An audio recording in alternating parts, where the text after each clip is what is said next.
Partons maintenant à la découverte d'un art méconnu. Cela s'appelle le rock balance. Il s'agit en fait de créer des colonnes de pierre en équilibre.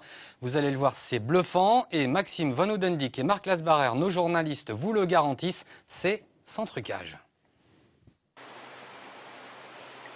C'est un jeu d'équilibre qui ne tient qu'à un fil, celui de l'eau et du vent. À 28 ans, Emmanuel Fourcade, alias Manu Topic, passe des heures à empiler des pierres pour la beauté de l'instant. Depuis un an, il pratique le stone ou rock balance, littéralement l'équilibre de pierre. Un art moderne et primitif à la fois.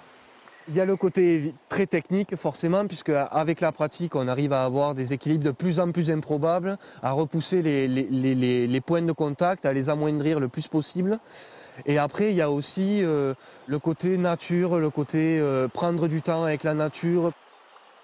Sur sa véranda, l'artiste abrite des dizaines de pierres collectées sur les bords de la Rosse, de la Neste et de l'Aiguette, des cours d'eau alentour. Manu Topic utilise ce stock pour s'exercer 1h30 au minimum chaque jour. Quand il part en forêt, cela peut durer plus de 4 heures. Ça demande tellement de concentration que ça vide un peu son énergie, quoi. C'est que quand on rentre, en général, on est un peu lessivé, quoi. C'est vrai que la concentration est assez épuisante quand même. Mais c'est une bonne fatigue, comme on dit. Son but, laisser un lieu quasi intact. Les traces de son passage s'effaceront en quelques jours, voire quelques heures. Alors pour que ses œuvres perdurent, le jeune homme les capture à travers son objectif. On rend immortel quelque chose de très éphémère. Donc ça, déjà c'est le premier point. Et puis pouvoir partager un petit peu aussi avec les gens qui sont là. Voilà, pouvoir montrer un peu comment ça se passe, quoi.